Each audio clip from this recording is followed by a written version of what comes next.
So the question here is, for the circuit shown in below figure, full stop, assume diodes and op-amp are ideal, full stop. If R1 is equal to R2 is equal to R, then the maximum swing in output voltage VO is option A Vp by 2 volt, option B 2 Vp volt, option C Vp volt, option D Vp minus 0.6 volt. So this is the circuit given here. Now we'll see the detail of the analysis and solution. सो यहाँ पर इस question में ये circuit दिया हुआ है और हमारा इनपुट क्या है, V I is equal to V P sine omega T volt. और ये क्वेश्चन में मेंशन है कि diode is ideal and this op amp is also ideal. तो यहाँ पर ये हमारा इनपुट है V I is equal to V P sine omega T. तो यहाँ से हमको ये इनपुट वेवफॉर्म मिल गया। अब हमको देखना है कि for this positive half cycle which diode is conducting and which one is not conducting. So जब पॉजिटिव हाफ साइकिल लेंगे तो यहाँ पे ये as per the virtual short of this op amp due to the ideal of the op amp, this node voltage will be 0 volt because this is at the 0 volt. So due to the virtual short, this will be 0 volt. So current will try to follow through this R1 in this direction because as we know that current always flows from higher potential to lower potential. तो जब positive half cycle की बात करेंगे तो उसमें current हमारा इधर से फ्लो होना शुरू होगा and due to this reason what will happen if we are assuming that D2 will be on. So this is 0 here and due to the ideal of this diode voltage drop across this will be 0 volt. So यहाँ पर इसके across में हमारा 0 volt होगा. So this will be treated here as a short circuit. तो यहाँ पर इस केस में जब ये D2 डायोड हमारा ऑन होगा तो इस नोड पर का वोल्टेज क्या हो जाएगा, तो यहाँ पर जब ये शॉर्ट होगा तो ये जो करंट हमारा I आ रहा है, so no current is passing through this R2. सो entire current is passing through this D2 diode and due to that reason this will be treated here as a short circuit और यहाँ पर का इस node पर का voltage हो जाएगा 0 वोल्ट।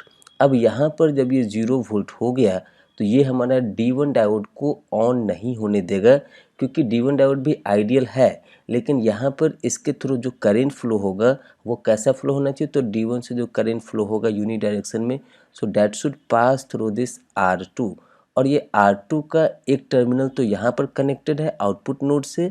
इसका मतलब कि अगर हम लोग D1 को ऑन मानते हैं तो ये R2 का एक टर्मिनल तो यहाँ पे 0 वोल्ट हो जाएगा और इसका दूसरा टर्मिनल भी यहाँ से कनेक्टेड है। So due to that reason for a resistive path if there is no potential difference current passing will be 0। तो ये हमें जस्टिफाई करता है कि D1 डायोड यहाँ पर ऑन नहीं हो सकता है जब D2 डायोड ऑन होगा और ये लूप यहाँ से ब्रेक हो जाएगा उसमें में। तो आपको यहाँ पर आउटपुट वोल्टेज में 0 मिलेगा क्योंकि इस R2 ब्रांच से तो कोई भी करंट हमारा पास नहीं हो रहा है। तो यहाँ पर अगर ये 0 वोल्ट है, ये नोड पोटेंशियल पे 0 वोल्ट है, तो यहाँ पर जब 0 वोल्ट है और इधर से करंट पासिंग 0 है तो R2 के क्रॉस में वोल्टेज ड्रॉप क्या हो जाएगा, 0 वोल्ट हो जाएगा। तो इसलिए वी आउटपुट क्या मिल जाएगा, 0 वोल्ट मिल जाएगा। तो यहाँ पर हम लोग देखेंगे कि D1 डायोड जब हमारा ये D2 डायोड जब हमारा ऑन होता है तो उस समय में D1 डायोड हमारा ऑफ स्टेट में रहता है और आउटपुट वोल्टेज हमको मिलता है 0 वोल्ट।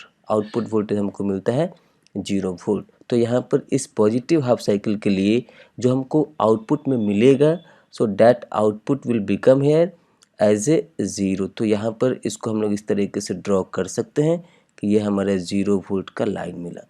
अब इसके बाद हम लोग देखेंगे नेगेटिव हाफ साइकिल में क्या होता है। सो अब यहाँ पे नेगेटिव हाफ साइकिल में क्या होगा, तो नेगेटिव हाफ साइकिल में D2 हमारा ऑन नहीं होगा क्योंकि नेगेटिव हाफ साइकिल में as we know that as per the virtual short properties of this op amp, if this is at ground 0 volt, it means this node voltage also will become here 0 volt।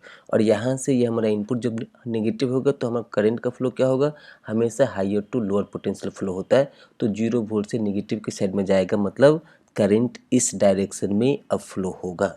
तो यहाँ पे ये current हमारा कहाँ से आ रहा है, तो D2 डायोड कंडक्ट नहीं होगा इसलिए क्योंकि डायोड हमारा यूनी डायरेक्शनल डिवाइस होता है as a ideal of the diode. तो यहाँ पे करंट इसके इस डायरेक्शन से फ्लो नहीं होगा। तो किसी के दिमाग में ऐसा भी तो आ सकता है कि नहीं D2 ऑन है और यहाँ से ऐसे करके ये D2 से करंट होते हुए D1 से करंट होते हुए फिर R2 से होते हुए इधर आ सकता है, लेकिन ऐसा नहीं होगा क्योंकि अगर D2 हमारा आइडियल है, कंडक्टिंग है, शॉर्ट है, D1 भी आइडियल है और ये कंडक्टिंग है, शॉर्ट है, तो यहाँ पर इस पाथ से जाने के लिए R2 से करंट पास होने के लिए पोटेंशियल का डिफरेंस होना चाहिए। तो अगर आप D1 D2 दोनों को ऑन मानते हैं तो ये नोड पर का पोटेंशियल क्या हो जाएगा, 0 वोल्ट हो जाएगा और यहाँ पर भी due to this virtual short ये भी हमारा 0 वोल्ट हो जाएगा। तो R2 से कंडक्टिंग हमारा नहीं होगा, मतलब R2 से करंट हमारा उस केस में पास नहीं होगा। तो इसीलिए यहाँ पर ये साफ इंडिकेट हो रहा है this D2 is not in the conducting state in the negative half cycle, so ये हमारा ऑफ होगा।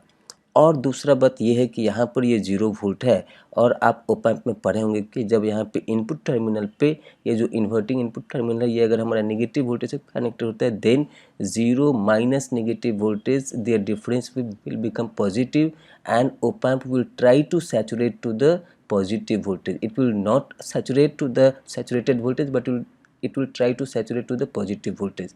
तो यहाँ पर हमारा नेगेटिव हाफ साइकिल में D2 डायोड ऑफ स्टेट में होगा और जब यहाँ पर का पॉजिटिव वोल्टेज आएगा so that is indicating here this D1 diode will be on and current is passing through this D1 and through this R2 and then again it is coming the same current passing through this R1 and completing the circuit here। तो यहाँ पर हमको बता रहा है कि जब यहाँ पर D2 ऑफ होगा तभी D1 ऑन होगा और ये दोनों केस में साफ साफ दिख रहा है कि जब हमारा D1 ऑफ है तो D2 ऑन है और दूसरे केस में नेगेटिव हाफ साइकिल में जब हमारा D1 ऑन है तो उस समय में हमारा D2 ऑफ होगा। तो जब D2 ऑफ होगा तो अब क्या होगा, तो यहाँ पर का जो आउटपुट वोल्टेज होगा V आउट, तो यहाँ पर ये तो D1 डायोड तो हमारा आइडियल हो जाएगा, ये तो शॉर्ट सर्किट है तो इसके थ्रू हमारे यहाँ पर कोई भी वोल्टेज ड्रॉप नहीं होगा। So this D1 diode will be conducting, ये नोड पॉइंट पर का वोल्टेज 0 वोल्ट नहीं होगा क्योंकि ये VO है और इस D1 डायोड के क्रॉस में वोल्टेज ड्रॉप 0 है। तो इसका मतलब क्या है कि ये ओप एम्प का जो आउटपुट वोल्टेज यहाँ पर होगा वो हमारा V आउटपुट होगा और जब D1 कंडक्टिंग में होगा, ये हमारा कंडक्टिंग में नहीं होगा, तो ऐसा करके हमारा लूप बनेगा so that current is passing through this D1 R2 and this R1। तो यहाँ पर इस नोड पॉइंट पर अगर आप KCL अप्लाई करेंगे तो हम लोग लिख सकते हैं the current passing through this R2 what I can assume this as a I2 and the current passing through this R1 is I1। So as per this KCL we can say that this I2 is equal to I1। So this I2 is equal to I1, तो I2 क्या हो जाएगा, so I2 will be VO minus as per the virtual short here this voltage is 0 volt divide by R2 is equal to 0 minus VI divide by R1। और question में mention है, आप देखेंगे question में mention this R1 is equal to R2।